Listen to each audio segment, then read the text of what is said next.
akka keetitti waan gaarii dalagatte yoggaa ati baharin as deebitee abaartu ati immoo wanni ati dalagaa jirtu waan gaariidha jedhiitti ofitti obboleessi kiyya bahar qaalii gaarii nama wallahi waa balleessite illee jedhee anamma si qeequu hin danda'u waa tolchite illee jedheetiin immoo hamile illee wanni sitti godhuuf hin jiru bahar yoo amma fakkeenyaaf ilillii ka'ee ka fuudhu taate waan silaa hin jirre aadaa kaleessa hin jirre hin baafne oo fuudhe waan takka rakkoo hin qabu ammallee immoo sababa abbaa warraa kiyyaatti mucattiin tun waan hin taane keessa galtee lubbuu ofii galaafachuu hin qabdu seenaa hin taane maqaa bahariin galmeessuu hin qabdu jettee of amansiisuu qabda mucattiin tun anaaf jecha hin miidhamin jettee eega abdii kenniteef fatihallee kabajama saniin olumaa asan fuutee dhayxee olumaa isa walii yoo amansiiftee silaa irra gaariidha.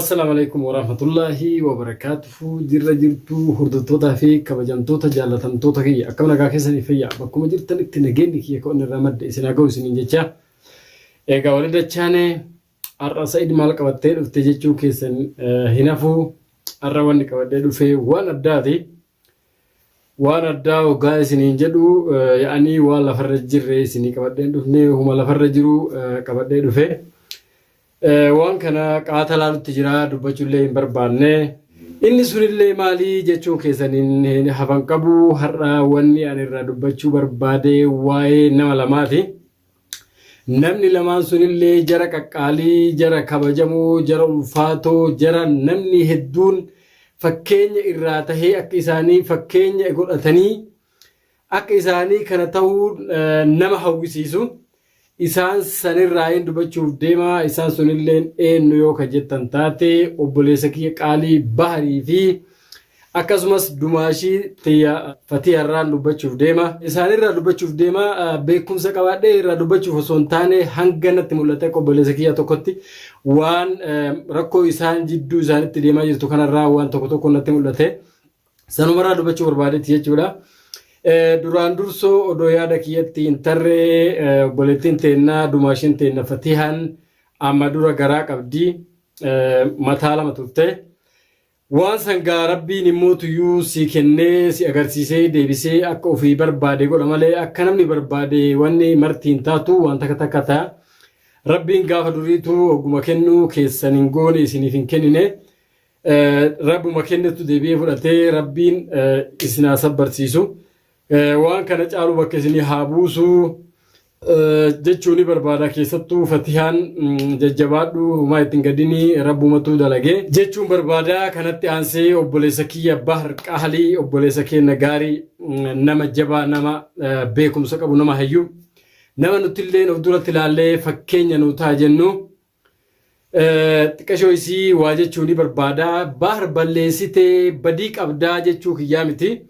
Dhibbaan dhibbatti waa takkittiin dubbachuu barbaada waan bahar akka malee irraa gaddee akka malee itti haasa'uu jiru tokkotu jira inni sunillee nammoo hordoftoota kana keessa bahar fakkeenya bahar badii qaba fatiyatti balleesse yoo ka jennu taate warroota hordoftoota kana keessa nama waan inni balleesse kana daran waa balleessutu jira mee yoo gabbaate koomantii sanillee agarree nama sanillee innoo akka ta'e hin beekne akka waan koomantii barreessanii fi bahariin abaaranii fakkaata waan haasaa isaati irratti mee obboleessa kiyya wayin obboleettii tiyya hordoftoota kennaa fi akkasumas hordoftoonni baharii namni wallole obboleessa kennaa fi obboleettii teenna fatihaa fi baharii anaa fi ati obboleessa foonummaa yoo qabaatte waa foonummaa si dinqe garuu mootuyyuu yoo dandeenye baharillee gorsinee gorsa isa fakkaatu kennee fi obboleettii teenna fatihaa illee bakka isiin gorfamuu qabdutti gorsuu qabna malee gabbaanee nama abaaruu fi gara fatiyaa gorree asii bahar irratti dhakaa darbuu asii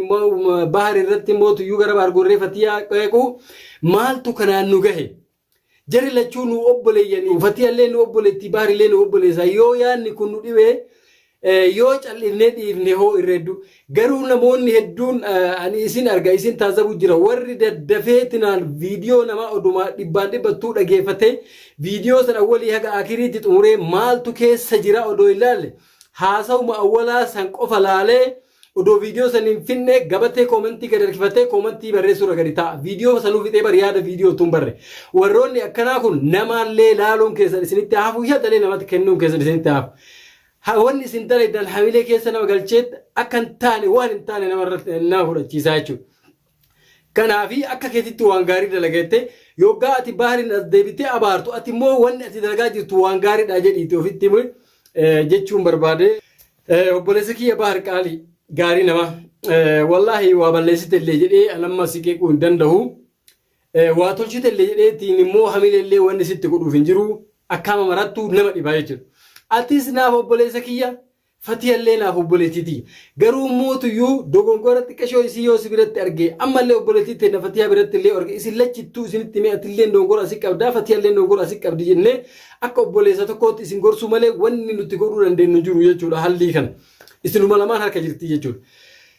Isa tokkoffaa bahar intalli tun akka waan kana eegalte har'aa miti hordoftoota kabajamtoota kiyyanii beeytanii bahariif du'aa bahariif dhabama jettee miidiyaa kanarratti ol baatee hanga safuu dubartummaa keessaa baatee jibbamtu takkallee geesse.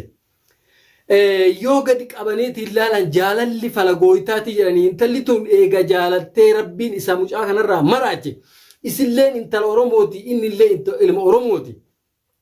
Akkasuma obboleettiin teenna qaaliin haati warraa isaa kakaleessaa Fatiyalleen haadha warraa isaati. Waan kana waa lama akka gaariitti ilaaltee beekuu qabdi isilleen Fatiyalleen hubachuu qabdi akka obboleettii tiyyaatti kan inni gortu. Bahar yoo amma fakkeenyaaf ilillii ka'ee ka fuudhu taate waan silaa hin jirre aadaa kaleessa hin jirre hin baafne oo fuudhe uma takka rakkoo hin qabu. Uma takka hin rakkisu. Yaa'anii bakka kana keessatti mucattiin tun isaaf jecha du'aa bahariin jaaladhee dhiirri biraa dhiiranatti fakkaataa hin jiruu jechaa jirti. Mucattiin tun jara yoo waan feetillee taate intala Oromooti. Yoo waan kana dhibbaan dhibbatti onneen isii miidhamtee gurbaa kana malee ganama galgala bakka deemtu bakka kaatutti fuula isii dura wanni deemu isa qofa yaadni isii isaa kana qofa yoo ta'e yoo mucattiin tun borkaatee lubbuu ofii galaafatte akka sabaatitti dutti dhagama intala Oromoo takka maaf ilma dhiiraa tokko isaa lafa jiru ilma saba isii ilma Oromoo jaalattee maaf dhabdi.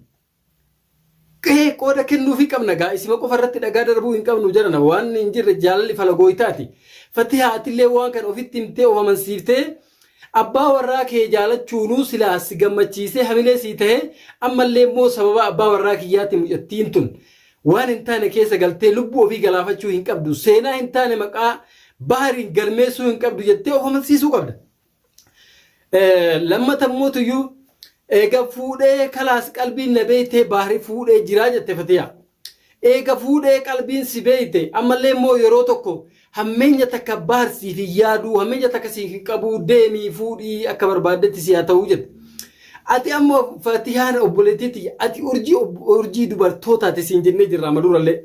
Akkuma sanitti ammallee mee ati fakkeenya namaa tahi mucattii tanallee akkuma isiin jaarsa kee abbaa warra keetii qaalii jaalattetti jaaladhu ofitti asamadhuuti akkanatti balaaleffattee wannaa hin jedhiniiti galaas heeyyamii fi gargaarii akka intala takka akka intala dubartii takkaatitti akka intala obboleettii wajjin dhalatee takkaatitti maqaa baar qabattee mucattiin tun waan hin taane keessa hintee lubbuu ofillee hin galaafatiniiti lubbuu isii tana oolchuufuu yaalii siin jedha akka obboleettii xiyyaatitti Fatiha. Bahar atilleen immoo tuyyuu waa'ee ililliitirraa akka gaariitti haasoitte gadi baastee akka gaariitti nu haasoitte dirqama uma godhuu qabdu gootee akkuma dura isinii jedhe yoo mucattiin tun ol kaatee eega si jaalatte si dhabuudhaaf eega si dhabdee si dhabuu murteessite ol kaatee lubbuu ofii yoo galaafatte sillee seenaan hin taane sirratti galmaahaa jechuudha. Yaa'anii si jaalattee intala Oromoo intala saba keetii afaan kee haasoitu si jaalattee si dhabdee siif jecha lubbuu ofii galaafattee waan hin taane galmeen hin taane sirrattillee galmaa'ee sirreen ofirratti galmeessurraa adiidha jaalalisii qeebaluun kee. Humaa takka anaaf akka kiyyatti akka sa'iditti rakkoon qabu hordoftoota fi kabajamtoota kiyya yoon dongorellee na gorfadhaati. Bahar immoo atillee bakka kana keessatti hanqinni jiru ni jira. Hanqinni jiru inni kun kami wanni Fatiyalleen akka gaariitti dubbataa jirtu waan kana eega qalbiin tee hajamte eega akka gaariitti irraa qabaatte. Maaf ilaa har'aatitti na sossobdee na kijibdee dhugaa jirtu sammaanatti himuu dhabdeedha malee ani yoo fuutellee waa takka rakkoon hin jiru jette. Inni suni ganamumarraa kaatee eega murteessitee akkuma jettu san sheeyni dhugaadha akkuma Bahar jedhe akka sheekota biyyoota biraa biyya Itoophiyaa biyya Keeniyaa jiranii biyyoota Awurooppaa jiranii online irratti ol ba'anii hin dubbatan malee ni qabna olumaa'in ni jiran biyya Yaman kana keessa maashaa Allah ni jiranii. Akkuma sarrakkoo ta'e na tanutti dhufteefi nageenyallee guutuu waan hundaa namoonni akka gaariitti nu wajjin dhaabbatanii ka karaa badallee gorsanii karaa deebisanii manguddummallee waa hedduun du'aa fi jiruun warri akkuma gaafa biyyaatitti akkuma biyyoota biraa ka argaa jirtanitti du'aa fi jiruu teena tolchuu olumaa eenyu keessa jiraa jechuudha. Ormii rabbi nu haa dheeressu. Eega olumaanni sun sitti dhuftee mucattii tana eega hubattee dhugatti mucattiin tun qalbiin isii siif jecha miidhamuu eega arganii bahar. Intala tana kalaas Fatihaa nutu amansiisaa. Intala tana fuudhuu qabdaa eega siin jedhanii sheekonni olumaanni kenna siin jedhanii olumaanni dhaaltuu ambiyaatii jechuudha. Nuura kenna isaanii. Isaan bira taruu hin dandeenyu. Jarri illee mootiyyuu Fatihaa naa miidhamtu ililleen haqananiitu jechuudha. Odoon taane dhugatti onnee mucattii tanaa siif jecha miidhamuu ammallee immoo mucattiin tun yoo si dhabde akka rakkoo biraatirra geettu waan argeef akkasiin jedhe jechuu isheen sunillee maqaa isaan beeku. Odoo maqaan hudhee itti namaan beeku jechuudha baha. Egaa akkas gootee isheen akkasiin jedhe har'aan booda miidiyaa irratti ol baatee hin iyyiniiti. Ililli Facebook YouTube keellee natti kenniiti. Hanga gaafa ambeellama qabadheetiin sitti dhufuutitti hanga amma duraan obsite obsi Fatihaallee garaa qabdi hanga isiin nagaan hiikkatutti afaan kee qabadhu miidiyaa irraa gali jennaan miidiyaa kanarraa galuu miti YouTube makiyyaan barbaadu jettee sitti kennuun isii dhibbaan dhibbatti mucattiin tun siif jecha miidhamtee karaa kamiinuu haa ta'u isa argachuu qabaaf dhamaatee miidiyaa irratti ol baatee safuu dubartoomaa keessallee baatee akkasitti iyyaa turte jechuudha. Dhugaadha maayii kana ilillii miidiyaa irratti hin agarre waan ati jetteen kana sirraa fudhachuun isii duraanillee akkuma taatu wallaaltee atillee jaalala isii beekuu fi dhabdee mana kiyya hin diigu jechaa fi waan akkasii guutuu dalagdee jechuudha baata. Har'a mootuyyuu mucattiin tun eegaatti mee abdii itti keettee hanga Fatihaa dhaltuu obsi jennaan yaani abdii wayitiin teettee miidiyaa irra fagaattee sillee kabajjee waan ati jettee fudhattee miidiyaa irra galtee taa'aa jirti jechuudha. Waan hedduu baay'isee namatti tolu. Wanni ati silaa amma jidduu keessanitti jidduu keetiif jidduu ililliitti jidduu Fatihaatti deemaa jiru wallahi waan silaa namoonni biraa gara dubartootaatiin dubartoota barnoota ta'u nuti illee warroota dhiiraa akka kiyyaa namoota hedduu waan silaa barnoota ta'u jechuudha wanni kun. Waan xiqqaa miti namni hoggaa akkanatti ilaalu waan xiqqaadha. Garuu wanti waan xiqqaa miti jaalala hoggaa jedhan jaalalti falagooytaati. Ija junuufattee namatti dhuftii jedhan jaalalli kanaaf waa mara arguu nama dhoogiti. Eega akkas taate atilleen immoo rabbiin Fatihaallee waan sila atillee jette san beellama keessan illee odoo hin gahini beellama rabbiitu taa rabbii waan godhe har'a immoo sila Fatihaan xiqqashoo isii tana birallee haa tartu akkuma duraanuu beellama dheeraa kennitee fi waa xiqqashoo turtee waan kana kaaftellee silaa bayeessa. Akka dongora gama keetitti argeetitti jechuu barbaadeeti bahari. Lammaffaa mootuyyuu Fatihaa itti dhayxee ofii keetii amansiisuu hanga yaaltu olumaa gaafa kaasitti dhuftee mucattiin tun siif jecha miidhamtee riskii biraa keessa hin galiniitii mucattii tana fuudhii Fatihaa nutu amansiisaa silaa siin jedhanii jiran olumaa hin kennu. Eega akkasiin jedhanii Fatihaa ofii keetii itti dhayxee dallansiisuurraa olumaa san qabattee jaranaan obsuu hin dandeenye Fatihaan ana biratti kabajamtuudha. Haadha ilmaan kiyya qaaliitii jireenya gaarii wajjin dabarsine.